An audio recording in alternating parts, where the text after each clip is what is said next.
Most people think salt is simple. It is white, it tastes salty, and one brand seems almost identical to another. But what if the biggest mistake is assuming the label tells you everything that matters?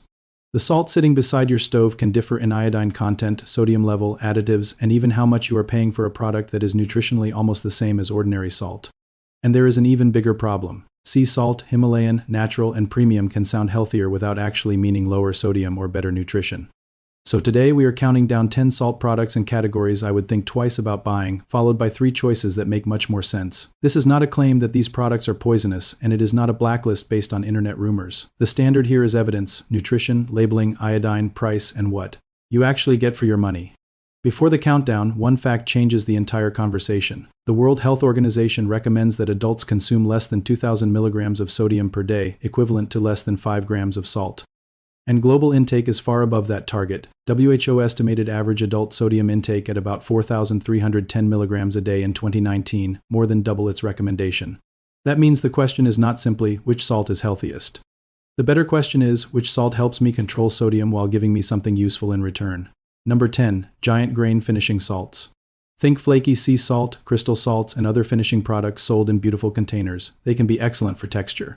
A few flakes can create a sharp burst of saltiness on the surface of food, but that is exactly why they can become an expensive habit. The problem is not that the salt is automatically dangerous. The problem is value. Many finishing salts are still overwhelmingly sodium chloride. You are often paying extra for shape, texture, origin, packaging, or culinary prestige rather than a major nutritional advantage. If you love the texture and use a small amount, there is nothing inherently wrong with that. But if the package makes you believe premium automatically means healthier, the marketing has done more work than the nutrition. And that distinction becomes much more important with our next category. Number 9. Non-iodized gourmet salt. Here is where the label can become misleading. Iodine is an essential nutrient required to make thyroid hormones. Iodized salt has historically been an important public health tool for preventing iodine deficiency. Yet many specialty salts are not iodized. That does not make them bad food. It means you should understand what you are replacing. If ordinary iodized salt is your main household source of added salt, switching completely to a non-iodized specialty salt without getting iodine elsewhere can be a poor trade. The National Institutes of Health notes that iodized salt is a major dietary source of iodine, while many specialty salts, including sea salt, Himalayan salt, kosher salt, and fleur de sel, generally are not iodized. So when a package emphasizes purity and tradition, ask a simpler question: is it iodized? If the answer is no, do not automatically assume you have upgraded. Because our next product category makes an even bigger promise. Number 8. Himalayan pink salt marketed as a health upgrade. The pink color looks impressive, the origin story sounds exotic, and microscopic amounts of minerals are often used in marketing to suggest that this salt is dramatically different from table salt.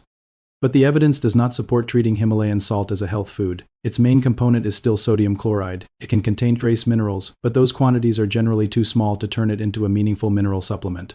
And there is a psychological trap here. When something looks natural, colorful, and expensive, people can unconsciously give themselves permission to use more of it. That is backwards. A premium label does not cancel sodium. WHO's guidance is about total sodium exposure, not whether the crystals came from a mountain or an ocean.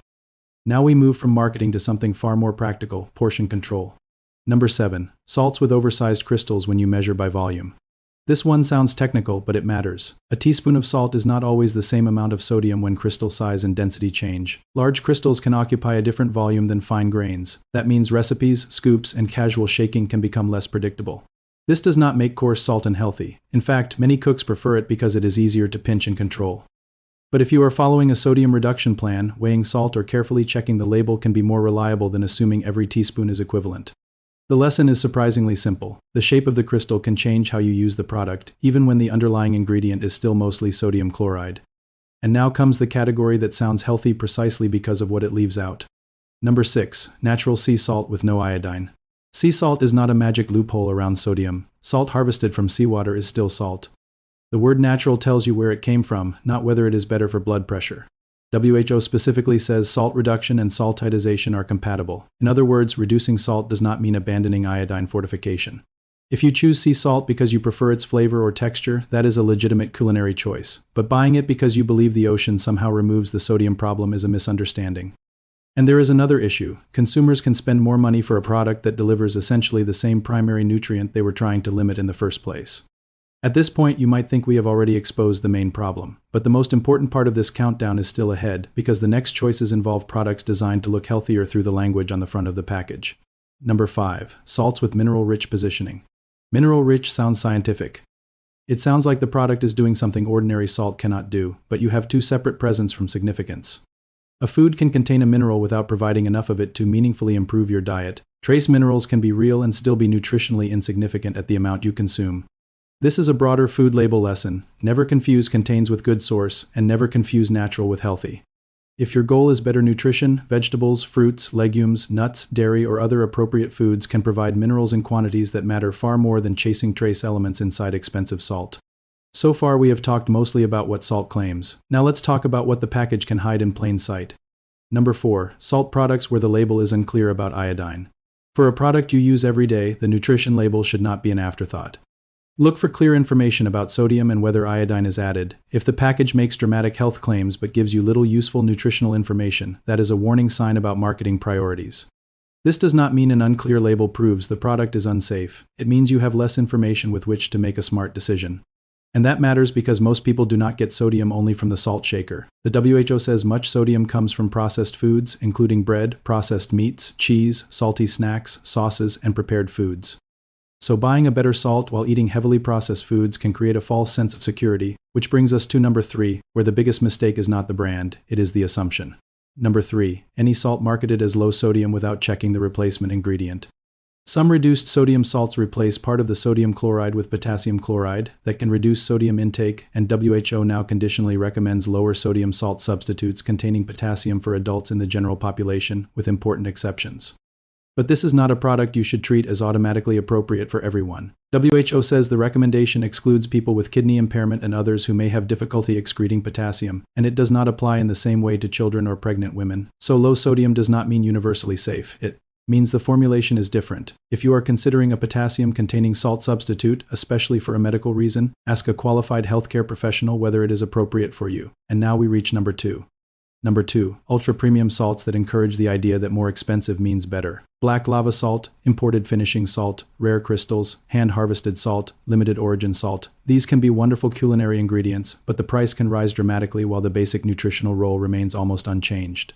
This is where food marketing becomes fascinating. We often associate scarcity with quality. If something sounds rare, ancient, handcrafted, or geographically special, our brain can interpret the story as evidence of superiority, but salt does not become nutritionally magical because it has a luxury story. If you buy specialty salt for flavor, texture, or cooking enjoyment, that can be perfectly reasonable. Just do not confuse culinary luxury with a health upgrade. And now number 1, the number. One salt I would avoid buying is any product whose marketing makes you believe you can ignore the amount you use. That could be a premium sea salt, Himalayan salt, organic salt, or any other product wrapped in words like natural, pure, ancient, mineral-rich, or gourmet. The most dangerous idea is not a particular crystal. It is the belief that one type of salt gives you permission to consume in limited amounts. WHO recommends less than 5 grams of salt per day for adults. The American Heart Association recommends no more than 2,300 milligrams of sodium daily, and says an ideal limit of 1,500 milligrams is appropriate for most adults, particularly those with high blood pressure. So if a product convinces you that its origin matters more than your total sodium intake, that is the product I would leave behind. But we promise 3 worth considering. Here is where the story changes. Choice number 3, plain iodized table salt from a reputable manufacturer. It is not glamorous, that is exactly the point. A basic iodized salt can provide iodine while doing its job at a relatively low price. The key is not the brand name printed in huge letters. It is the label, the iodization, and how much you actually use. This is one of those rare cases where the boring option can be the smart option. Choice number 2, a clearly labeled reduced sodium salt substitute containing potassium, when appropriate for you. For adults who need to reduce sodium and do not have a condition that makes extra potassium risky, this category deserves attention. WHO's recent guidance supports lower sodium salt substitutes with potassium as a conditional recommendation. The important words are when appropriate. More potassium is not automatically better. If you have kidney problems or another condition affecting potassium handling, this can be the wrong choice. And now the final recommendation. Choice number 1, the salt you can consistently measure and use sparingly. That sounds almost too simple, but it is the most important lesson of the entire investigation.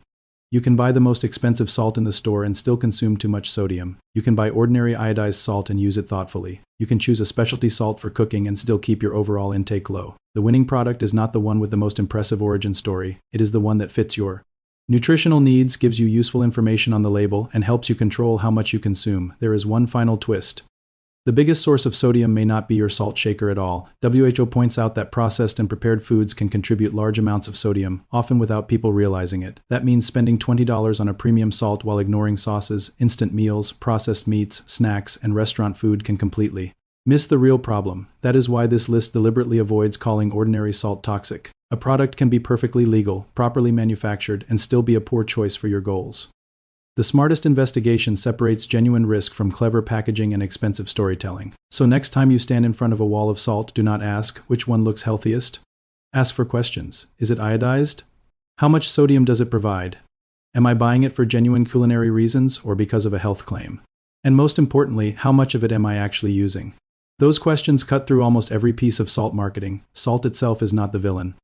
Sodium is an essential nutrient. The problem is excess, and excess can become surprisingly easy when packaging, habit, and marketing all push in the same direction. So the smartest salt purchase may not be the fanciest one. It may be the simplest package, the clearest label, and the product you can measure without fooling yourself.